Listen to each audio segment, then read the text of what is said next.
Listen to me. If I get into trouble down there, you make every shot count. Yeah? I got this. Have you been struggling for a long time with surviving? Do you feel like you've been stuck on a certain section for so long that after everything you've been through, it can't be for nothing? Well, you see, I believe that everything happens for a reason, so you don't need to look for the light anymore, because this video is my guide to help you endure and survive grounded mode. I really enjoyed my time with grounded mode. I thought it was a fun and not too frustrating difficulty, unlike some other game that added an extra harder difficulty. Yeah, I'm looking at you, brutal mode. It almost felt like I was playing the game again for the first time, as every encounter felt just as intense and scary as it did the first time around, and I honestly felt like I was Joel trying to survive. So this is just a list of strategies and tips that I learned from my time playing grounded mode, and hopefully it will help some of you guys out. So the first bunch of tips I have come under the umbrella of inventory management. As supplies are even more scarce in this mode, it's a good idea to plan ahead so that you have the right items for the right moments later on in the game. You may find the beginning of the game the hardest part to adjust to, because not only are there not as many supplies to pick up in the world, but you also don't have access to all those craftable items you do later on in the game. However, I always tried to stealth or melee my way through these sections at the beginning and hoard all the items and ammo I had in preparation for harder sections that I knew were coming later on in the game where I would really need the stuff. For instance, for the bloater fight in the high school section, I'd want to have a Molotov, possibly a bomb, and a couple of shotgun shells so that I could get rid of those runners that come just quickly so you don't have to worry about them. Personally, I like to go by the rule of for emergencies only for my ammo and craftable items, and if you are a massive hoarder like me, you'll find that by the end of the game you'd have loads of items at your disposal, and that can make the second half of the game much easier, especially when you're facing much harder enemies. So that leads me on to health kit management. Now I always like to have at least one health kit already pre-crafted on me when I'm going to go into a big fight, where I know things are going to get a little dicey possibly. That way that when things do go south, you can just quickly heal yourself up without having to craft one. Now after a big fight, you don't necessarily need to craft another health kit and heal yourself up straight away, because if you're going to go to another section where you're going to be exploring some houses looking for supplies and stuff, you may actually find some food items, and that way you can regain little bits of your health, but there may be a few dotted around before you get to another fight, so there's no point wasting a health kit that way. If you're really weak after a fight, I'd still say stumble along, because Ellie or whoever else you're with might actually give you a freebie health kit. Another thing to bear in mind is when a cutscene is going to come up, especially one which is going to pass either several hours for Joel and Ellie or a whole season, because you will actually regain either a couple of bits of your health or even full health, so you don't want to be wasting a health kit and getting fully healed when you're going to go into a cutscene that's going to give you full health anyway. So by bearing all this in mind, you can make the most out of the limited amount of supplies you have to make health kits. The next item on the list is shiv management. Now, shivs are going to be really handy in the game. I'd say their main priority should be to open those shiv doors, because you're going to find a few supplies more than you might do necessarily in the rest of the world, but you're definitely going to want to pick up those supplements and those parts, because upgrading yourself and your weapons is going to be crucial. Now if you want, you can shiv a clicker here and there, but you're not really going to have enough shivs to shiv every clicker in the world, especially when your shivs aren't going to have that durable ability where you can use a shiv multiple times. However, I would suggest upgrading your ability to clicker escape by shivving a clicker in the neck when they grab you, because there's nothing more annoying than getting caught by a clicker and having to go back to a really far checkpoint. Do be aware that if you have that ability, the triangle prompt won't come up in grounded mode, so you're going to have to remember and just press triangle as soon as the clicker grabs you to get out of it, because I've done it a couple of times. I'm like, I thought I had the clicker ability, and it's like, oh, I did, there's just no prompts, so don't make that mistake. Now there is a glitch you can do if you want to maximise the amount of shivs you can get during the game. I don't really think it's that bad of a cheat really, so you can do it if you want to. I absolve you of any qualms you may have. The first time you get to do this is at the beginning of Billstown, because you do need an upgraded melee weapon in order to be able to do this, and at the beginning of Billstown is where you get your first upgraded melee weapon, so hang on to that. When you help Ellie over this kind of gate, there's a pipe block in it, and that's where you can do the glitch. Jam from the other side. This is an example of me doing the glitch. So at the moment I already have a blade and binding, so I'm going to have to craft a shiv, because you need to have your blade and bindings in the red for this to work. So you pick up the non-upgraded item, but when you pick up your upgraded melee weapon again, all of a sudden you get a brand new blade and binding. So you're going to have to build your shivs one by one, because as you can see, when you do the glitch again without crafting a shiv, you don't get anything back. So I'm going to have to build this shiv, then do the swap again to get another set of blade and binding. Now you can do this a total of 4 times. If you have 0 shivs, you can get 3 brand new shivs, and you also can get a blade and some binding to use for later.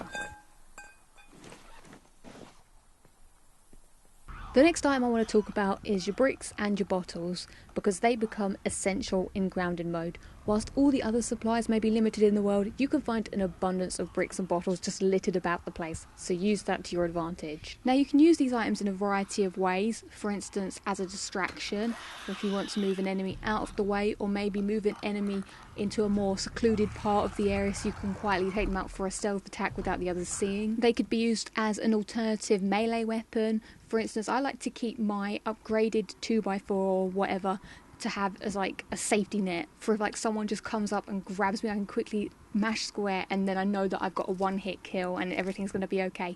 But if you're going to go for a more tactical melee attack, then you can come up with either your brick or your bottle in your hand, you can just smash them over the head with it. Or another thing I enjoyed doing was throwing the item at the enemy, so that would stagger them, and then I'd go in for the grab, and then you can do that really quick, like melee kill, instant kill, like where Joel kind of grabs them and then stomps their head in or something. I thought that was quite useful as well. And the final strategy I thought was good was when you have like some other allies with you, when they get grabbed by say a clicker or something, and you may be a bit busy or in a little bit of a hard to reach area to help them, then you can just throw a brick or bottle at whatever's grabbing them, and then that will release them and they won't get grabbed again by the same enemy for a bit, because that sort of shakes them up. So I thought that was really useful, so then you don't have to go over there yourself or waste a bullet to help them out. Now which one you choose as your weapon of choice, that's up to you. Personally, I like the brick, but I also like the bottle. But which is better? There's only one way to find out. Fight!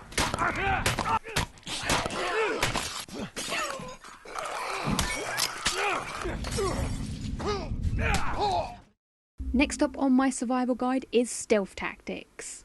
Your number one plan of action should always be to try and stealth as many areas of the game as possible. Now a lot of the areas in the game can be stealthed, but there are some later on where you have to fight certain enemies, so it's always good to try and save as much ammo and supplies for those areas.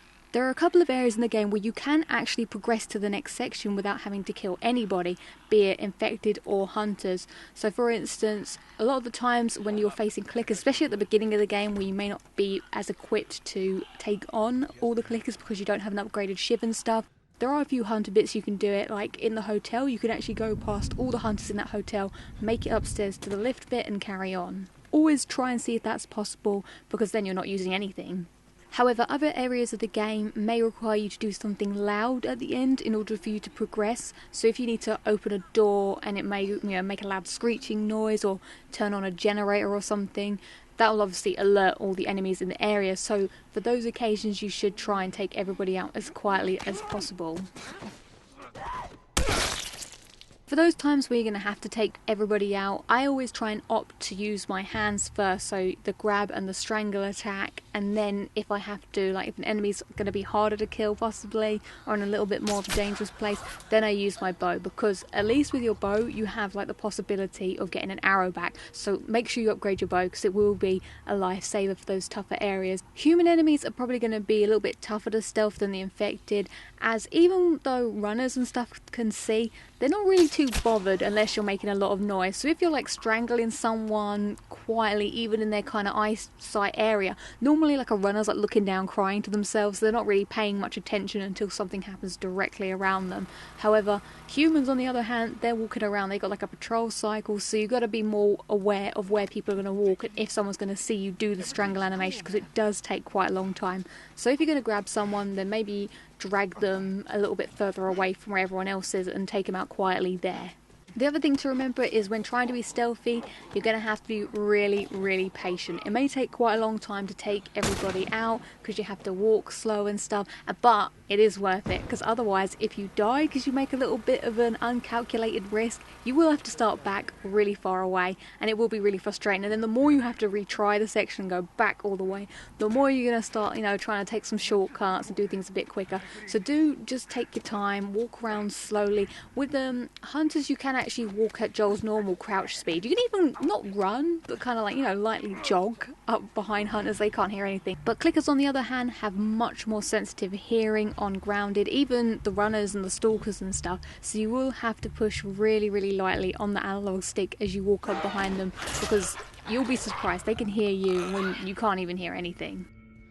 You'll know when you've taken everybody out, because the last guy that you try and do a stealth attack on, you won't actually strangle them like everybody else. You'll actually end up doing one of those kind of more violent attacks where Joel smashes their head in the ground or smashes it against the wall or something. So you can use that as a good indicator to tell you that you've taken everybody out. And that leads me on to my final tip for this section, which is don't spend hours of your life trying to stealth through this high school escape bit, only to realise it's not actually possible. Hours of my life I shall never get back. Bill, I need your help with this door. We gotta clear these guys first. So with that in mind, let's move on to the next section, combat tactics. There are some areas of the game where a big fight is going to be unavoidable. However, depending on the situation, there are a couple of different ways that you can go about tackling these sections. Firstly, if it's possible, try and take out 1 or 2 enemies with stealth before things are going to hit the fan, because at least then you can save yourself the headache of 1 or 2 extra people. Even if you've been really good at saving your ammo, you're still not going to have that much to really go Rambo on everyone. Therefore, I saved shooting people for the tougher enemies, so that's like guys who had armor on and had like a really strong weapon, or clickers and bloaters and the like, just because those guys you kind of want to deal with them straight away. For most other enemies, I always try to employ melee attacks whenever possible. However, I did try and stay away from getting into a fist fight, because your fists don't do as much damage and it can leave you a little bit exposed to other enemies coming to attack you. Also, because there aren't any prompts on screen, you may mess up the timing when you need to reverse the other person's attack. For areas of the game where you have an extra person with you, always use them to your advantage, as they can take the heat off you if things are getting a little bit tough, or you can use them to try and get a lot of kills so that you don't have to waste your ammo. Bill, for instance, is really good at killing clickers, so I would always wait for him to finish them off and sort of skirt around him. So if a clicker was after me, I would kind of lure the clicker to where Bill was so that Bill could take care of it, because he has a nice sort of knife stabbing move that he can do. Now, it may take them a little while to actually get the kills sometimes. For instance, when I was at Tommy's dam, him and his guys, they couldn't shoot for anything. I mean, they were shooting these guys for ages, whereas I could take someone out in 2 shots. They took about 10 shots, but I was just patient in that bit and waited and used them as a distraction. So whilst they were looking at Tommy's guys, I went round the back and would strangle them with a melee attack. So try and use the other person you have with you as a decoy as often as possible, because that's a really good time to attack whoever's attacking them. Using this tactic is really effective during the parts of the game where you're Ellie, because you can just use David as a distraction that whole time in the coal mine section. Ellie also has an advantage over Joel with the fact that she has a switchblade which can kill the infected really easy, because you don't even need to grab them, you just go up to them and press triangle or square and you can just kill them straight away. So I would always wait for them to attack David, and then I would run up and then kill them, or wait until David does his punching attack. He'll either kill an infected with 3 punches, or he'll do 2 punches and sort of the second one will stagger the infected, and then you can run up and get the stab attack. Or the other thing you can do as Ellie is constantly run around with a brick or bottle in your hand, and when an infected comes close to you and they're looking at you, just throw the brick at them to stagger them, and then you can go in for the stab attack. However, make sure you're in the correct proximity to get the instant stab, because she also does this kind of like 3 knife sort of waves, and you can get caught by the infected and die. So those were the main strategies that I used to make it through my grounded playthrough. Now, if you'd like to see a more in-depth look at how I tackled certain areas of the game, then you can check out my grounded mode highlights video, which I made a while back. I hope this video helps you out with your grounded playthrough. Good luck with it, and remember that no matter what, you keep finding something to fight for, and in this case, it's that beautiful gold trophy that'll all somehow make it seem worth it in the end.